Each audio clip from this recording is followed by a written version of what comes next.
What's up? It's Nikki. Welcome back to my channel, King Nikki TV, where I give you commentary on popular movies and TV shows. In this video, I will be reviewing the new Netflix series Wednesday. Now, if you are not familiar, Wednesday is based off of the Addams Family, which would be Morticia, Gomez, Pugsley, Wednesday, Cousin It, ton of other characters. But they did a spinoff that just follows Wednesday at a boarding school as she gets involved in a murder mystery. Now, I personally love the Addams Family. They have been around, I want to say, since the 60s, but I was not introduced until the two movies in the 90s when I was a kid. Personally, I love the Addams Family as a whole. I'm not sure why you would only focus on one character. I feel like it worked though. It worked, but I enjoyed the family, but maybe that is my nostalgic bias speaking. Now, I enjoyed Wednesday. I did. And I just knew I would hate it, and I didn't. I didn't even really want to see it, but I actually enjoyed it. They really didn't give the family much.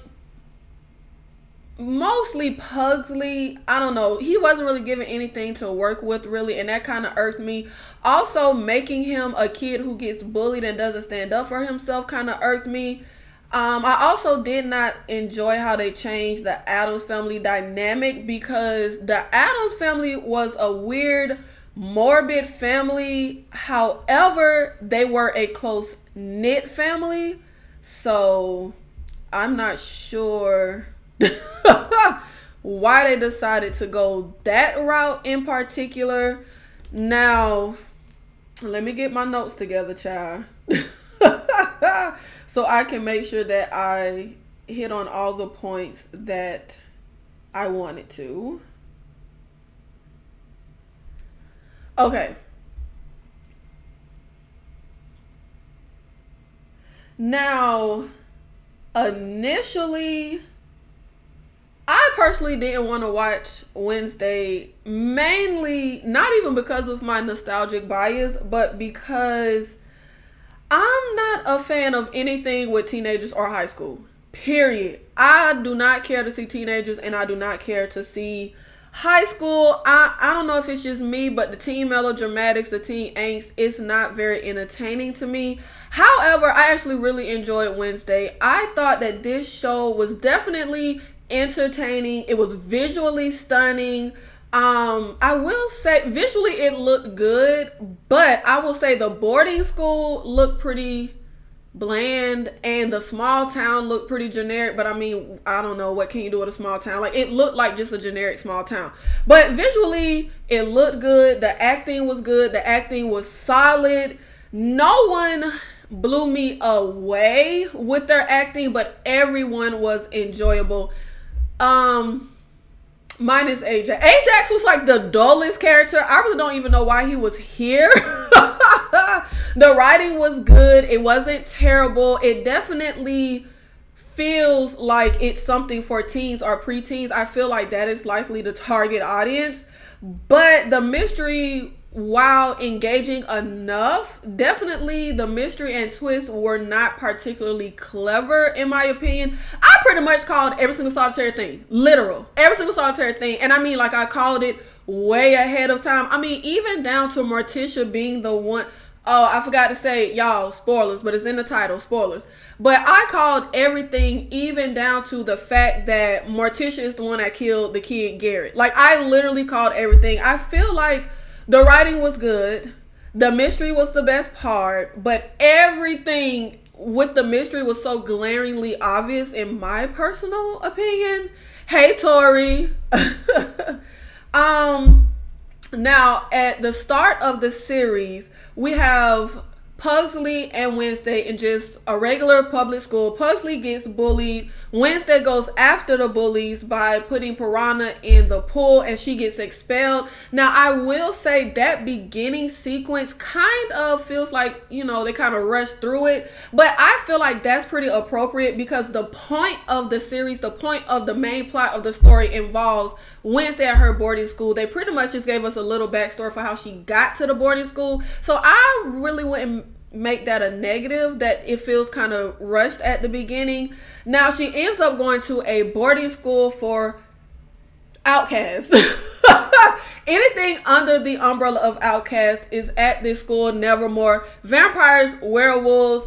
Now I have no issue with this setting in theory. However, I feel like it didn't work in execution, or maybe it didn't work quite how I feel they expected it to. If you're familiar with the 90s Addams Family movies, we saw Pugsley and Wednesday at a summer camp. I feel like that setting worked well because you got these plain, just regular, snobby, especially the little blonde girl. I can barely kind of remember the 90s movie, but I remember it was like this little blonde girl. But anyway, you have the weird, morbid outcasts of Wednesday and Pugsley amongst these very normal kids. And I feel like, okay, so now this setting is going to be Wednesday not sticking out quite, like a sore thumb, as they say, because she's going to be around other weirdo kids. Y'all, no.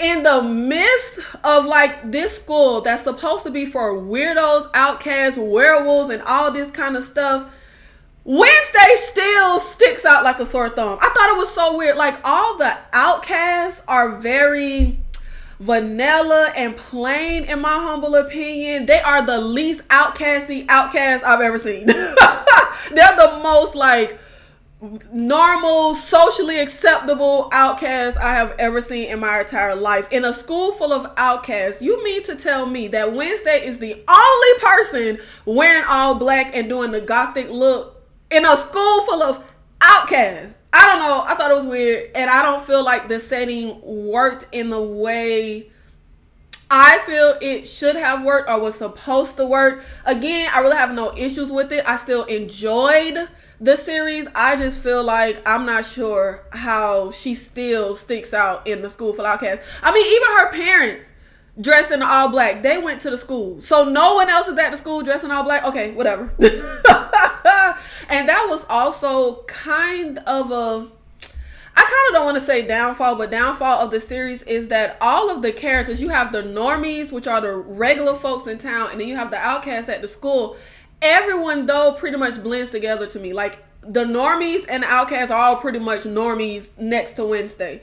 And everyone is kind of vanilla unless they are interacting with Wednesday. She kind of spices up or livens up all the other characters when she interacts with them. But it's likely because she's the only one that is genuinely feeling different than everyone else. Everyone else kind of, it's just regular old characters that you would see. I feel like if I'm following a school with outcasts, I should be following characters I would not normally follow in a high school. We were literally following characters you would follow in any high school across the world. Certain situations, like the formula of the love triangle, the teen melodramatics, which I am just personally not a fan of, it gets very generic and mundane to me, and it was not particularly engaging, like I said, unless Wednesday was in the mix. Without the charisma and uniqueness of the Addams family, I feel like this could very easily have just been your typical cheesy, generic, teeny bopper, loose attempt at being edgy. Like, it would have just been a generic teeny bopper series. Now, oh, Tori, yes, this is a spoiler chat. I really never do non-spoiler chats. But I personally don't feel like spoilers is that big of a deal because you'll get everything when you first watch it. But I don't know. Maybe you won't. But yes, this is spoilers. Now, one thing that I just want to note that I did really enjoy was after the first episode, they did this whole like coming up in the season segment. Like this season on, I love that. I feel like since streaming started, TV don't really TV no more. And I miss back in the day when they would have the, this season on XYZ. I just really enjoyed that. I don't know why I really wanted to mention that because I just thoroughly enjoyed that. I don't know. Have I been missing it? I have not seen any series do the whole coming up this season, really. Um, Now I have to say, I feel like the target audience for this is likely teens, preteens, and adults that like to watch teen type of shows. I'm not the target audience. I hate watching. The second I know teenagers is going to be in it, high school is going to be in it, I know I don't want to watch. Unless it's a slasher and I know I'm just see people get killed. But however, for a show full of teens, I enjoyed it and I enjoyed all of the characters. Typically, when you're dealing with teenagers and teenage characters, I feel like I am irked by the characters. I'm just like, oh God, Jesus, Lord, this character getting on my nerve. These teenagers are so annoying. I actually did not feel this way while watching this series. Nah, child, I was sick of Xavier popping his tail up. And I was like, if somebody don't just tell him, Xavier, she is just not that into you. However, he really didn't irk me. I was just kind of tired of him popping up. Now, wait 1 second, y'all. Hold on 1 second. 1 second. Let me go try and fix something real quick.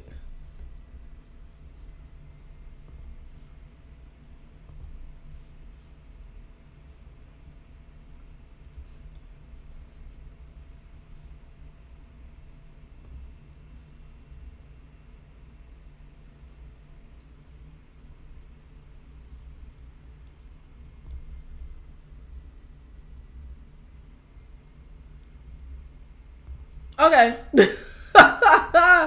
Sorry, short intermission.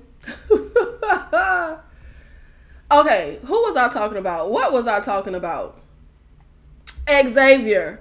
Now, I was annoyed with him popping up, and I just knew that after she sent his little tail to jail that he would be done with her, but no, he still liked her.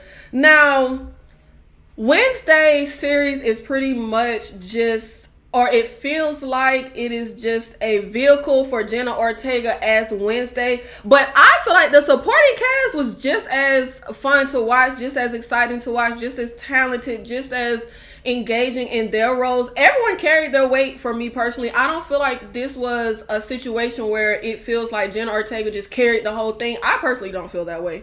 I enjoyed it all together as a, collaborative type of thing. Now, one of the reasons why I'm not a fan of ever watching anything with teens or high school is because I feel like the characters are very generic. We literally see the same characters all the time when you're dealing with high school. You're going to see bullies. You're going to see like the queen bee mean girl. You're going to see the kid with no friends. You're going to have, it's always going to be cliques and it just really feels like the same old thing to me. But what I will say about this series that I appreciated was I liked how our bullies, Lucas and Bianca, did not feel like the typical bully characters that you always see. One thing that always irks me with the bully character is it's like you're the bully and you're making it seem like the person you're bullying is the one that's not cool or whatever, but you're literally obsessed with this person. Like they're bullying someone, but the bully pops up out of nowhere all the time. They're always just like obsessed with the target of who they're bullying, and that irks me. And our bullies in this scenario did not come across that way. Bianca was not obsessed with Wednesday and popping up all the time just to torment or bother her. It feels like when it came to Lucas and Bianca, there was like more than meets the eye. Bianca and Lucas had their own little side stories and situations for their characters. With the side stories and everything wait 1 second, y'all. Why is it? Now, I thought I fixed all my technical issues, but it looks like I'm freezing or lagging. 1 second.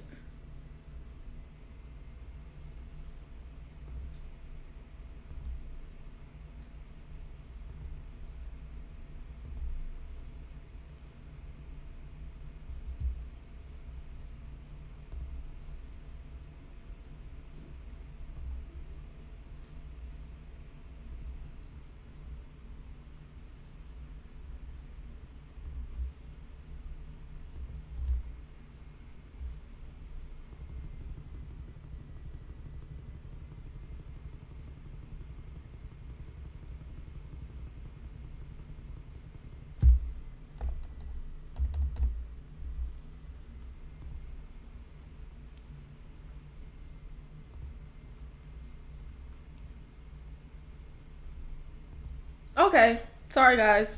Have patience with me. I'm trying to figure out all of my technical ish.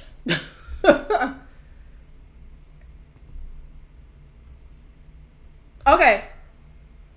I think we're good now. Where was I? What was I talking about? Let me look at my notes. Bianca and Lucas. Okay, I liked how, I don't remember particularly exactly where I left off at, but with Lucas and Bianca, I enjoyed how they did not come across as the just typical bully characters that we always see in teen high school dramas.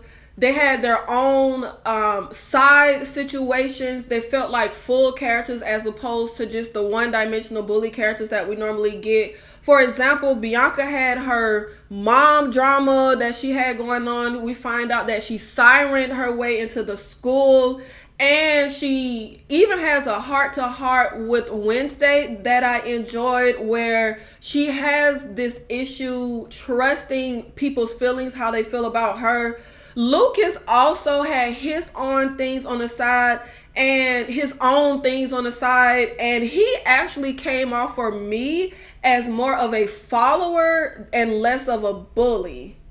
Um Bianca and Lucas solo conversation was kind of boring for me personally, but I did appreciate that conversation. I appreciated what it gave us about the characters, as far as insight into the characters, and as far as them being more than just, like I said, the one-dimensional bully characters that we normally see. It's just, and I say it was boring because for me personally, everything was just way more entertaining with Wednesday in the mix. So most of the characters, when we would follow them outside of Wednesday, I was still watching. I was still into it. I still enjoyed it as a whole. It just was not as engaging for me when Wednesday was not interacting with most of our characters. I also feel like the introduction of Lucas and his little bully friends, it really ain't made no sense to me. Like, it really... How are you gonna try and bully somebody when you're dressed like pilgrims? Like, they look like they should have been the ones getting bullied, not doing the bullying. I don't know. I thought that was weird. I didn't think that made any sense whatsoever. Now, another character we have that I enjoyed was Enid, who is Wednesday's roommate. Now, Enid's character is the happy, sunshine and roses, giddy, cookie cutter, sunshine and rainbows type of character. And she is honestly the type of character that I normally do not like. But I actually really enjoyed Enid, and I thoroughly enjoyed her dynamic with Wednesday. I want to say that Enid and Principal Weems, Brienne of Tarth, as I know her, were the only, just like very few characters that I did not mind seeing not interacting with Wednesday. I don't think we got Weems very often not interacting with Wednesday, if I can remember correctly, but we did get quite a bit of Enid not interacting with Wednesday. And they were really the only characters that I enjoyed outside of their interactions with Wednesday. Now, I thoroughly enjoyed the Enid and Wednesday dynamic. They are polar opposites, which is why I just have never understood that whole birds of a feather flock together thing. It's just so stupid to me. They really remind me of a lot of my friendships. We're all so vastly, and I mean vastly different. And I really love that about their friendship. I really love the directing and the visuals, and one scene that I really love that stood out as far as the relationship and the characters of Enid and Wednesday was, I think it was the scene where Enid was excited that Wednesday was going to the dance, and they have them in their room having a conversation as they are both standing in front of their respective sides of the room, right in front of that big window. I just love how that looks visually and what it represents for the characters and who they are. I also really enjoy Principal Weems. I feel like I just really love that actor. She is just, you're going to be engaged and you're going to be excited to watch her. She's going to be entertaining anytime you see her on screen. She was very enjoyable, just her. But her character kind of irked me. I don't know. Because I feel like we always have that typical character where it seems like The main character is trying to like solve something or help, and it seems like we always have this one character that just gets in the way, doesn't let him do it. Because I was just watching like, baby, Wednesday's the only one trying to figure out why niggas is getting killed. Like, can we work with her a little bit? I don't know. That kind of annoyed me. And some of her like character motivations and the things she would do just didn't add up for me. It didn't make sense to me. Her basic character motivation was everything she did, she was protecting the school, right? But it didn't make sense when she pretended like that kid didn't get killed, that I can't remember his name, but the one at the fair who tried to attack Wednesday, because your student was literal killed. But your goal is to protect the school, but a student was killed. Like, that kind of conflicts to me. Like, I'm not finna pretend like my student isn't dead. Don't I want to find out who killed him, what happened, bring justice or whatever the hell? And then also, when we see Tyler's mom in the yearbook for Nevermore and discover that his mom was a Hyde monster, why didn't any of that dawn on Eve? She went to school with the lady. She would have known she was a Hyde. She knew it was a Hyde monster attacking folks. I don't know, stuff like that with her character just kind of annoyed me, but I guess that's more along the lines of the writing. I don't really put that on the actor, but it just did not make sense. It wasn't, I was just screaming at the TV. Like, it did not make any sense. And I will say, though, as predictable as I said this was, babe, I was shocked when they killed Weems. I was, because I was like, wait, they really gonna kill her? And really, in general, because like I said, when I first started watching this, I really didn't want to see it. The thing that made me watch it was when I read something that it was like the most watched, even surpassing Stranger Things. I was like, child, let me check this out. But one of the reasons I didn't want to see it, like I said, was teenagers, and because I feel like I just expect a certain thing when something is geared towards preteens or teens. But I was shocked at the murder. Like, I honestly, I was like, oh shoot, so they really finna murder on this show. Like, oh shoot, they really finna kill niggas. Like, I would say I was surprised by that. Even like the guy who had like his neck broken, the visual they gave us with that guy and his broken neck, I was shocked. Like, for something that I felt was geared towards preteens, teens, and stuff like that, I was like, oh shoot, so they finna really murder. Nah, and it wasn't like, you know, graphic gore or anything. No, not at all. But I was honestly shocked that they was really gonna like murder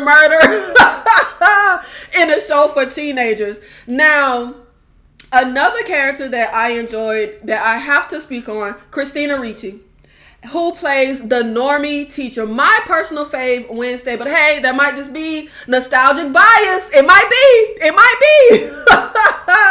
I feel like casting the previous Wednesday as the current villain was perfect. Like, chef's kiss. Great idea. Wednesday versus Wednesday, so to speak. And I loved that because I had heard she was going to be in this, but I still didn't want to watch it because I thought it would just be like, you know, how do they call it? Like a glorified, just little cameo. I did not expect her to really be a part of the story, but baby, she was, and baby, she was great, and I loved it. I will say, like I said, the writing is good. It's not terrible, but it's predictable as hell. Everything is glaringly obvious. I called it like immediately that Christina Ricci, the normie teacher, was the villain. For me personally, the second that they said she was the only or first normie teacher, I said, yep, she the villain. It's her. She in here like a Trojan horse. She done infiltrated the outcast. I knew it. Like, I called it. The second that they gave us that information, I was like, yep, that's it. Now, the story with the normie teacher who is slash the daughter of the sister of the guy that was killed when Morticia was in school didn't really make sense, because now her thing is her ancestor, you know, hated the outcast, and so did her family. They just carried on the hate, and Wednesday's ancestor, Goody, killed him, locked him in something where she needed the blood of Goody's, what do you call them people? Descendant to unlock it. Crackstone, y'all. That's who she was trying to unlock. But it didn't make any sense because you have already infiltrated the school. Baby, just kill everybody. You don't have to wait, Crackstone. And then it didn't make sense because I could see if the normie teacher orchestrated something that got Wednesday at the school, but the fact that Wednesday just so happened to go to the school random, that didn't make no sense for me. I'm sorry, that didn't make no sense for me. So she was going to just be the normie teacher for 10, 15, 20, 30, 100 years, waiting for a descendant of Goody to just come to the school and never pop off her plan until that happened. It didn't make no sense. I'm sorry, but it didn't. It didn't make no sense. Now, Tyler, love interest, Hyde, kid, son of the sheriff, was the kid that I hated in that show, Your Honor. But I thoroughly enjoyed him in this. I did. I called it that he was the monster. I called it pretty early. But y'all, like I said, I called everything. When he said to Wednesday, I thought we liked each other, I was sitting there like, huh? Who? Baby, where did you get that from? But I knew, like, he was kind of like trying to squeeze in there, plotting on her because it just ain't make no sense. Was I missing the vibes? I did not get the vibe that Wednesday liked him at the point when he made that statement. I was just like, what are you talking about? A highlight, top tier, fave scene of the entire season for me personally was Tyler confessing to Wednesday. Yo. Love that. Loved that so freaking much. Now, this is my thing. This is why I say, even if something is predictable, if it is executed great, I don't even care if it's predictable. Yes, I saw that Tyler was the Hyde. I saw that a mile away. But that freaking acting and scene that he did when he was tied up, when she was trying to torture him, the acting and scene he did at the police station. Dad, I just want to talk to her. We're in the police station. What could have happened? And then he turned on the, yeah, bitch, I win. Like, even though it was predictable that it was him, the way that played out was so good. Like, I loved it. That was, for me, like, top tier moment of the season. I just loved how they played off each other, the actors, Wednesday's expression, Tyler's expression and acting, and just how that all played out with the dumbass Weems and everybody around who ain't no ish. And he just over here like, yeah, bitch, I won. I love that. Oh my God. This kid for me redeemed himself. Because after Your Honor, I said, I don't want to see this kid again for the rest of my life. I was so freaking annoyed with him.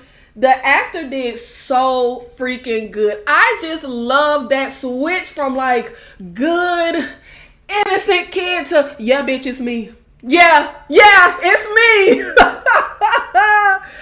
Oh my God, I love that. Now, for me, those are the only characters really worth mentioning. The characters that I just mentioned are the only ones really worth mentioning. Like I said, everyone did great.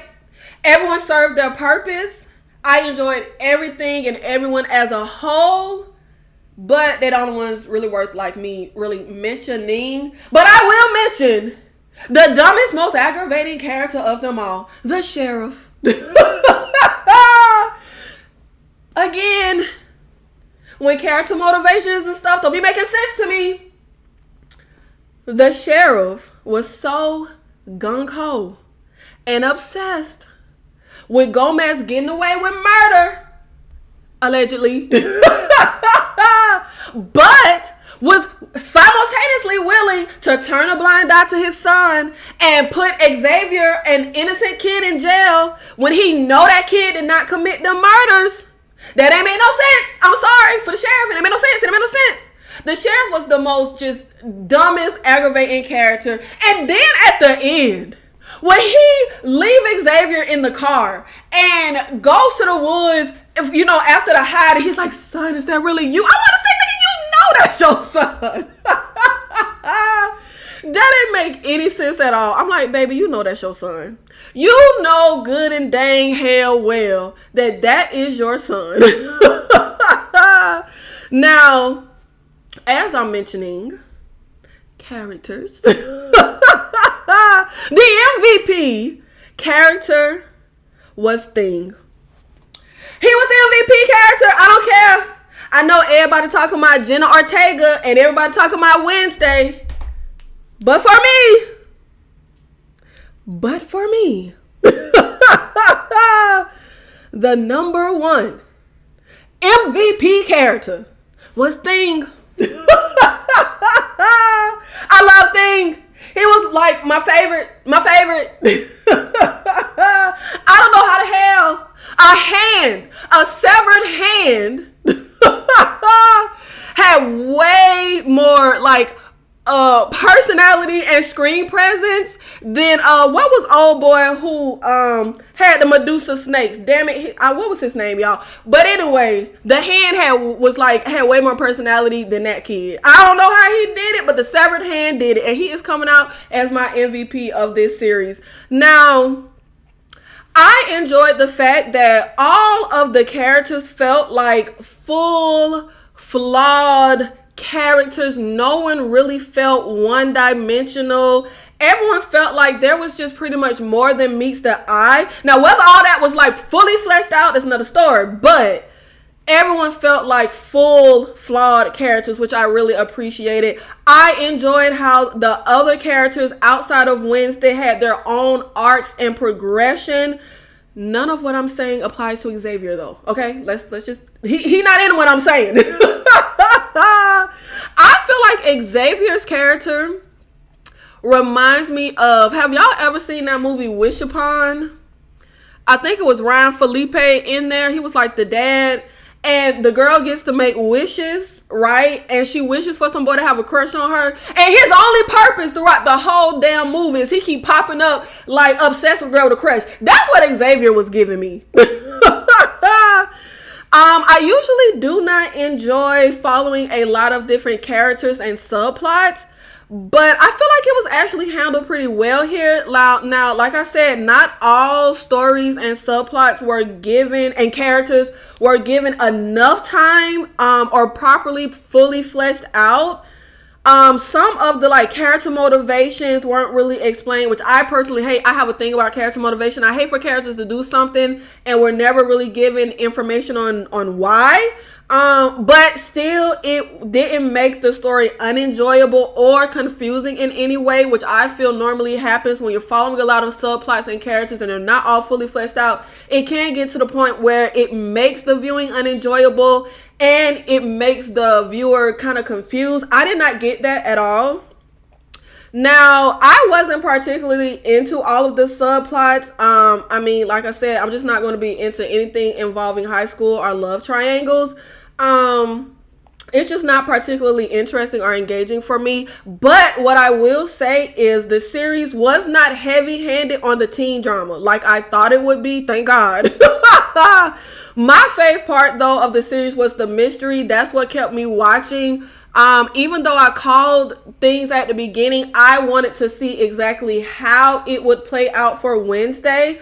I thought it was interesting that Wednesday wrote a book about a girl detective and then became a girl detective child.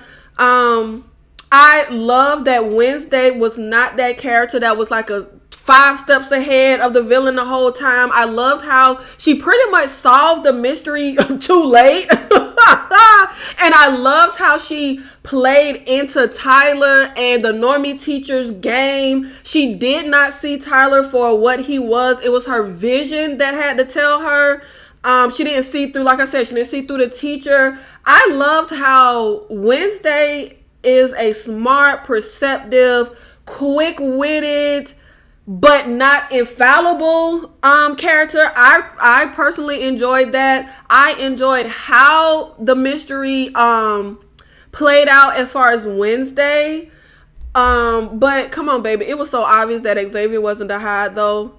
I really just was like, why is she so gung-ho that it's him? Now, I will say, when we saw that scratch on his neck and she was just looking at him in class all suspicious, I'm like, baby, he got scratched. And that don't look human scratch. That looks like he was scratched by the monster. I will say, I thought he had some type of secret relationship connection with Tyler / the Hyde. That's what I thought was going on. I thought that's why he was dreaming and drawing the Hyde, and why he had the scratch on him. I thought he was interacting with Tyler / the Hyde. But man, I never thought I don't know how Wednesday thought that child, but I like how they did that with the story, where she wasn't just like this infallible character that's just always 5 steps ahead of the villain, and stopping all the little plans and everything that they conjured up. Now, I personally would have preferred if the story went in a much more shocking direction. I just can't say enough how predictable it was. That was really the only drawback. And also the ending. I hate getting an ending that just feels perfectly wrapped up with a bow. And that's exactly how this ending felt. Even all the way down to Wednesday hugging Enid. I gotta say, Wednesday hugging Enid at the end might be my number one most hated moment of the whole series. I gotta say. And I feel like most people are an Enid in real life, so I can see how most folks will be like, and would have really loved that moment. But for me, Wednesday hugging Enid at the end was just way too quick of a jump and progression for her character, if she was ever even going to get there. But also, I didn't like it because not everyone is a hugger or affectionate, and I really want that to just be way more normalized. Like, why was it that she had to change in that way and give that hug? Missing Enid when she goes to get a new roommate, yes. Caring about Enid, yes. Being emotionally affected when we thought Thing was going to die, yes. But that hug was just way too cheesy and on the nose and not very Wednesday, in my humble opinion. Hyde versus Werewolf, I predicted that Enid would wolf out in the end and save Wednesday. That was super easy to call. Oh, that was just so predictable and obvious. I would have liked it a lot more if Enid never wolfed out and just was different from her family and had to accept that. I feel like they just made it so glaringly obvious because Enid not wolfing out was just such a big thing. Her parents come is just such a big thing, and I was just like, of course that's going to be the climactic little arc at the end. She's going to finally wolf out. Like, that was so easy to see. I would have preferred if she just never did, and she had to just accept that she was different from her family, and her mother had to just come around and come to terms with the fact that she was different. The final showdown, I will say, was appropriately climactic for a teeny bopper story. It was fun. I enjoyed it. I loved how multiple characters got to shine in that ending sequence without overshadowing Wednesday as our lead. But baby, how you shooting a gun at bees? Come on now, child. That took me out. I will say I'm kind of confused why folks are calling the Wednesday series dark. Please tell me exactly what was dark, because nothing was dark to me. Like, this was just a teen series with Addams Family backdrop. But the Addams Family was never dark. And, well, I don't know about the 60s, but the 2 90s movies, Addams Family was never dark. Like, they were morbid, weird, kooky. Not dark. I don't know. Y'all, what was dark? Please tell me what people saw in this series that was dark. I really would like to know, like, seriously. I was watching like, hold on, I thought they said this was gonna be dark. What's dark? Now, I will say, the monster was terrible. The design, the CGI, but hey, it looked like a monster in a teen drama. So, like Goosebumps or something. So, in that point, hey, I guess it fit. The monster looked terrible, though. The action sequences were terrible. But the target audience being preteens and teens, hey, it works. Nothing was scary or particularly horrifying in any way. The mystery was my fave, but it was a bit hokey with Wednesday and the Crackstone thing. That was just screaming. Like, it reminded me of Lisa on Simpsons finding out the true story of Jebediah Springfield. Like, that is exactly how that felt. I will say that I was shocked at the themes that they included in this. The whitewashing history, bigotry, discrimination, folks being prejudiced. Child, when Wednesday made the comment about the Pilgrims, when she first meet the bullies, I was like shocked. I was like, wait a minute. Okay, so they put that in here? They finna really go when, baby, they had Catherine Zeta-Jones tell a black man, men like you have no idea what it's like not to be believed. And I was like, yeah, white folk wrote this. And it was a white woman, to be exact, because I was so, like, that line, that scene was so jarring. I literally had to look up who wrote that episode, and it was a white woman, child. And even Enid's dad being like, you do you. Really? Okay. But anyway, I enjoyed the little like lessons and stuff sprinkled in without being heavy-handed. And I know that the big thing nowadays is everybody being like, I don't want no woke stuff in my show, all the woke stuff, blah, blah, blah. I don't have a problem with that. I don't. But I do like for it to be done a certain way. And I feel like I enjoyed the way that it was done in this series. For example, the B kid having two moms. I enjoyed that he just had two moms. And it wasn't made into a thing. These are his moms, and we just moved on with the story. I also feel like they did not fall into that trap of trying too hard to make the Addams Family universe, you know, this series way too like modern or, you know, current. Even though I feel like, or even with me feeling like the target audience is teens and preteens, I don't feel like that was very heavy-handed. Wednesday not having a cell phone, not being on social media, thoroughly makes sense. And the other teens, you know, having cell phones and being on social media, Enid mentioning social media and stuff, made sense. But like I said, it was not just so overt and just way too much in the story, in the series. I feel like it was all handled really well, in my personal opinion. Now, questions that I am left with at the end of the series. So you mean to tell me that Wednesday finds the dead kid's glasses in the woods, but an entire search party didn't? And they weren't like hidden, and they were just right there. How did Thing carry the dress out of the shop, down the street, and back to the school? How did Uncle Fester read that book that was in the safe but didn't know the combination to the safe? How the heck did the normie pilgrim have a magic cane? Why was Xavier linked to the Hyde with his dreams and stuff?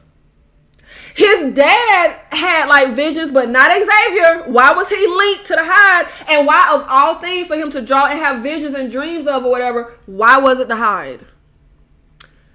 How did Goody, as Morticia said, go too far in her revenge and couldn't stop herself when the only person she killed was Crackstone?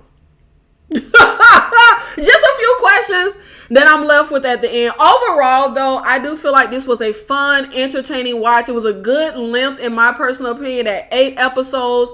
I think it was like 50 minutes or about an hour each episode. Now, while it was entertaining, and I did honestly thoroughly enjoy it, it exceeded my expectations because I just knew I would hate it, and I didn't. It is entertaining, but it's also a really forgettable watch. Nothing groundbreaking. I honestly feel like as much as I enjoyed this, I'm literally going to forget about it in a few weeks. Like, I don't know. I feel like it is. I do feel like I enjoyed it. It was fun. It was entertaining, but it really feels like one of those entertaining but forgettable watches. Nothing stands out enough to me where it's going to be for where it's going to be memorable. Like I said, nothing was groundbreaking. If they come out with a season 2, am I going to care to watch it? Meh. I mean, in all honesty. Now, I personally love and adore Louis Guzman. I think that's how you say his name. I have been a fan of his for a while. I just enjoy him and everything he does. So I don't want to say anything bad about him. But I will say I did not believe or really feel the chemistry between Morticia and Gomez the way that I felt it just literally oozing off the screen between Angelica Houston and the 90s Gomez. I don't know. Something about the 90s Morticia and Gomez just felt so authentic and so real. Like, you could just feel the connection and passion and everything that they are supposed to have. It was just so believable in the 90s Gomez and Morticia that I didn't get that with the Wednesday series. Ending on a positive note though, my fave parts of this series, the standout moments for me would be Anything with Hand, Tyler confessing to Wednesday, the birthday flashback with the spiders coming out of the piñata with the kids yelling candy, and all of Wednesday's one-liners. I feel like this is a show that is definitely worth the watch. I'm glad I watched it. It was enjoyable. It didn't suck. It was entertaining but forgettable. Thank you so much for tuning in, whether you are watching this live or watching it on the replay. Thank you for supporting the channel. Let me know how you felt about the Wednesday series, and make sure you hit like on this video if you enjoyed it. Subscribe if you are not. I'll see you in the next one. Thank you.